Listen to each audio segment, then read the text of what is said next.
mga kaibigan, mga viewers, nandito naman kami ngayon sa Leo, ibig sabihin LIO Beach Resort. So pag-aari po ito ng Ayala Land Corporation, then ito binebenta rin niya. Yun ang pagkakasabi ng aming kaibigan, So mamaya na ba, mag-introduction muna tayo. So ito, so iikutin ko po yung camera, Kasama ko still si Basilio. Ikutin natin, bay. Ito ay sinabi 300 hectares, di ba? 300 hectares. Okay. Ayan ba? Makita mo yung pinaka-ano dito. Oo. Ikutin na yan. Tingnan nyo po, ha. So kung kaya nyo pong bumili dito. Bakit nawala ka?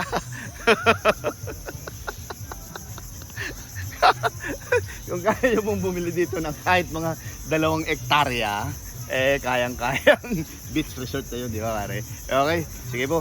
Bibili muna kami ng paper plate. See you, ha. See you. Peace lang mga kaibigan, mga viewers, Nasya kami ni Basilio, dito sa loob ng LIO, LIO Beach Resort, pag-aali ng Ayala. Anak ng patola. Sige lang, ikano muli. Meron ko rin. Papasok, bibili kami. Tingnan mo. Pasokin na natin. Tingnan mo. Kaya mga viewers, tingnan mo. Meron siyang Mercury drag. Tapos, ulilingon andun po yung dagat, So, Mercury drag sa beach. Okay, pasukin po namin. Peace mga kaibigan, mga viewers, ito i-picture ko lang po yung Leo Beach Resort dito. May-ari po na ulitin ko si Ayala.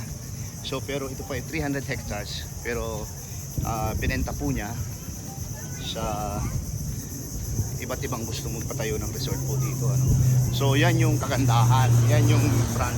Then ito po yung dagat, yan. So ito siya.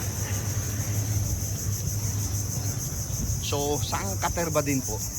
Sobra din ang dami dito ng mga foreigners, So ayan siya. So yan, ito iba may-ari niyan. Hanggang doon. Ito iba rin ang may-ari nito. Ayan po. So ang dami mga foreigner dito. So yan yung pinapakita ko. Ang lawak po nito. Imagine 300 hectares. Sobra. So punong-puno ng mga European. Ayan, may nagba-volleyball. Tapos ito mga nagsasanbating kahit wala ng sun. So mga nakahiga lang po sila. Okay po. So dito yung mga kasamahan namin, lalapitan namin, and mamaya dyan sa pinapakita kong yun, So ano bang tawag dyan, ewan ko, sabihin natin footbridge, pero dyan lang sa dagat. Yung gustong maligo dyan sa dagat, doon sa may party doon, ay okay naman. So siya, and ito malapit na kami dito sa aming mga kasamahan sa Mercury drag. Imagine Mercury drag pero wala siyang paper plate at saka tinidor. Buti maliwanag pa. Wala ka pusti.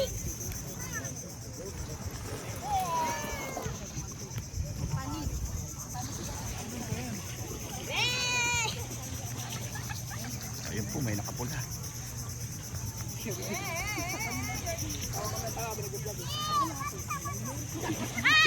So hanggang dun. Dito lang sa sa bayan. Hanggang dun po yan, yun. So naaabot nitong camera, So yan. Saan ka nakakita na may mercury? Ayan. Ayan po si Basilio, tawa ng tawa kanina pa. So Dito tayo ngayon sa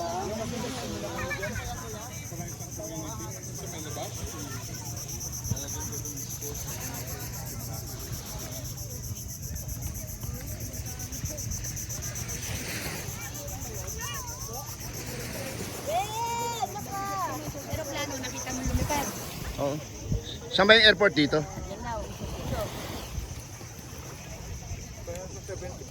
Ayan po. So, okay. Ito po mga kaibigan, mga viewers, talagang tumabsong na sabi sa amin sa Bicol, Pumunta na ako dito sa dagat. At ipapakita ko yan si Basilio, si Padre, tapos si Boy, si Ate Dulce, si Amper.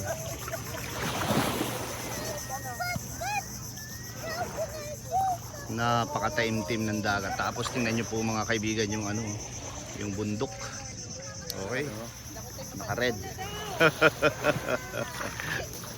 Pupunta na ka doon sa kanyang tropa, ano, si Amper, nagubad na. Okay.